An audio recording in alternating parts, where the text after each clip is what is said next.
Hello, I'm Ollie and this is Criminolly, where I talk about crime, pulp, horror, that kind of thing. Today, my actual final book haul before starting the Read What You Own challenge.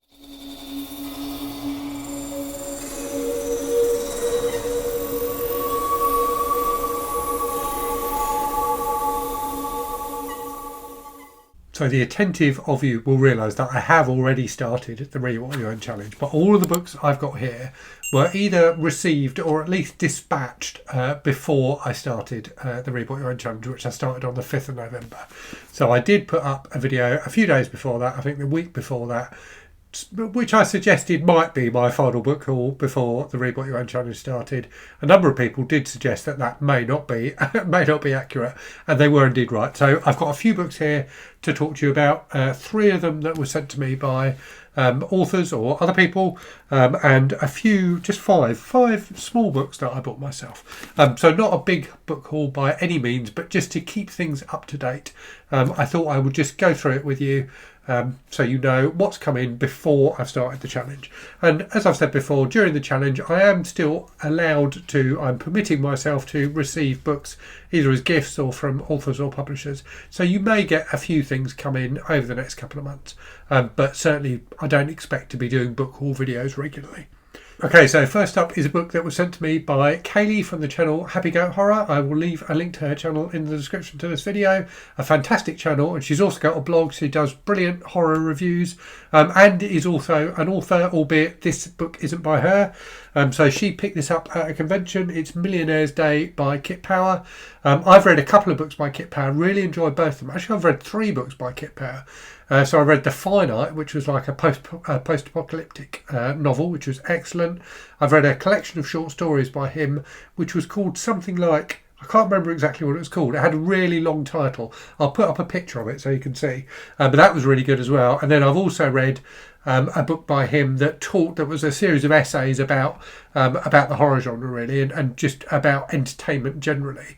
A fantastic essay in there about the movie RoboCop, which is one of my favourite pieces of film criticism ever. So he's a really good author. This is a novel by him, or is it a short story collection? I think it's a short story collection, actually. Let me read you the back of it. On Sunday, 22nd of December 2019, everyone in the United Kingdom woke up with £1 million in cash under their beds. The miracle, or catastrophe, was never adequately explained. In the aftermath of the coronavirus pandemic, the event was largely forgotten or treated as an urban legend, until now. In this explosive volume, beloved historian Kit Power finally blows the lid off that surreal, impossible morning, focused on a few residents of Milton Keynes, a uniquely diverse city northwest of London. Power lays bare the wonder of waking up to a found fortune through the eyes of a neglected child, the madness and panic of an unprepared public from the perspective of an overworked police officer, the graphic terror inflicted by a band of reprobate gangsters for whom too much is never enough, the strangeness of it all through the outlook of man's best friend. Note, for legal purposes, this book is marketed as fiction, but no one who lived through it could deny the profound impact of Millionaire's Day. So that does sound like a great concept for a book.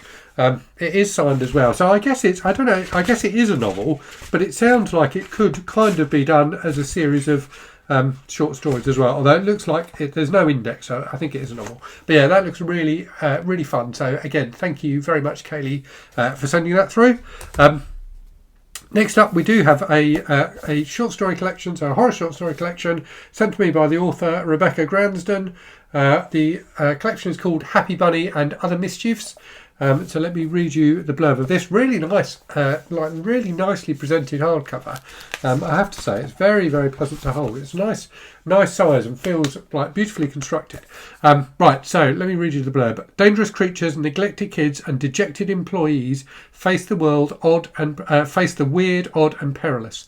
Enter a world where possessed pageant girls get their revenge, a pigeon leads to an underground cult, and a video game mod threatens to unleash hell itself.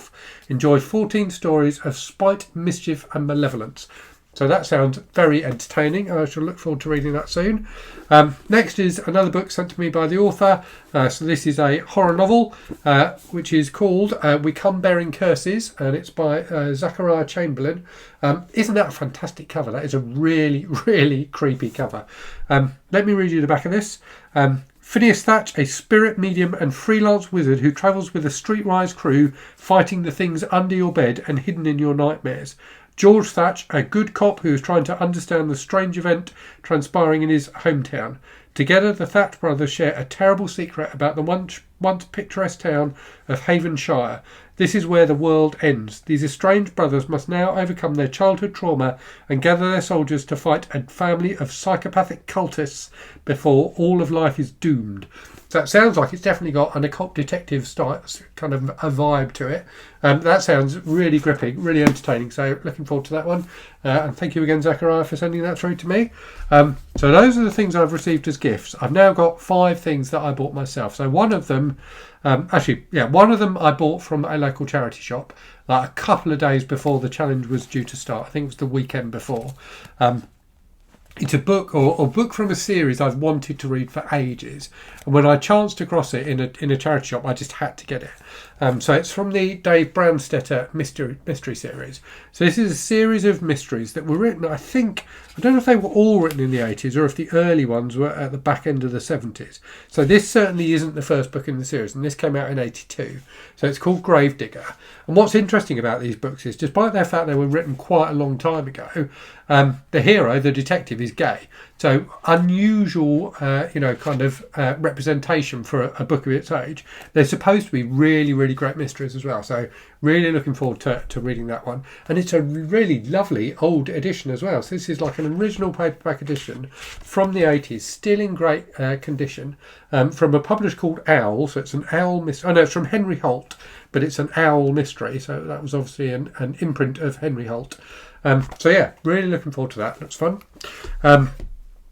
And then I've mentioned, I think, a couple of times on the channel that I've become slightly obsessed with the idea of the Sweet Valley High mysteries, or Sweet Valley High series of books. I think there are several different series that are badged as Sweet Valley High. So I love the idea, as anyone who's watched the channel for any length of time will know, of like trashy, mass-produced, quickly written fiction, often stuff that's written under like house names and things like that. I really like that kind of trashy fiction, and Sweet Valley High seems to embody that, to be very, very formulaic, very simply written but enjoyable fiction that has fans who will just buy all of the books.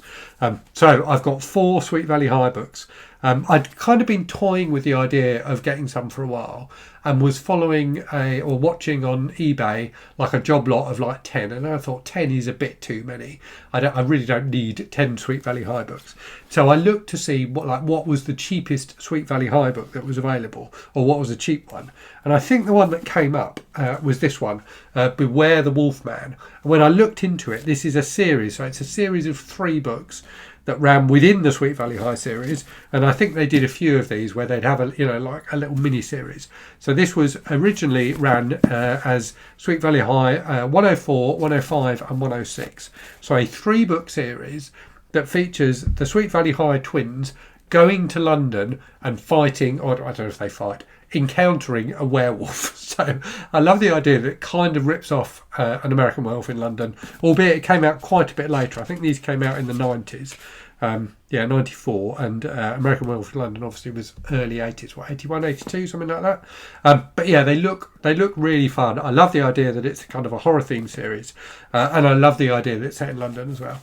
So we've got Love and Death in London, which is Sweet Valley High 104, Francine Pascal is on the cover. I wonder if there's an author named inside. Oh yeah, copy. Oh no, that's Francine Pascal as well. It doesn't say anywhere. Sometimes you get. Oh no. It does actually have, I was going to say sometimes you get like special thanks to or something like that, but they have actually got the author's name. So written by Kate William. So that's the first book in the trilogy. And then we get A Date with a Werewolf, which is a fantastic title, which is Sweet Valley High 105, the second in the dramatic horror in London miniseries, also by Kate William. And then the third and final instalment is Beware the Wolfman, which is Sweet Valley High 106. Let's just check. Is that by Kate William as well? It is. So yeah, really looking forward to reading this little trilogy. And then one of them, so two of them came from the same seller on eBay, and the other one was from a different seller I've used before. And it's one of those ones where, like, if you buy another book, you get 20% off that book. So I thought I'll have a look and see if they've got any other Sweet Valley High books in that deal. And they had one that had such a fantastic title, I couldn't resist it. It was Sweet Valley High 82, Kidnapped by the Cult. So I'm very much looking forward to reading this one. In fact, I might read this one first. And beautifully, it's two fantastic things about it. So firstly, when you open it up, there's a competition in conjunction with the magazine Just 17, which is a magazine my sister used to read when she was a lot younger than 17. In fact, this came out in 1992 when my sister was 16, so she may still have been reading Just 17 magazine when this book came out. So yeah, a nice little. This is obviously like a UK edition. Because Just 17 was an English magazine or British magazine, and it's also got the name of the previous owner, which is Libby Moore. So in the unlikely event that you're watching Libby Moore, I now have your copy of Sweet Valley High, Kidnapped by the Cult. Do let me know in the comments if it was good. So that is my final book haul. I have now started the Read What You Own challenge, but as I said, these are all bought or sent to me before it started. So you may get the odd mini book haul between now and me finishing the challenge, but this will be the last one of any size, I suspect. So hope you enjoyed that. Let me know in the comments if you've read any of these books, particularly the Sweet Valley High ones. And as always, thanks very much for watching. Hope you're safe and well out there. Hope you're reading good stuff, and I'll speak to you again very soon. Cheerio.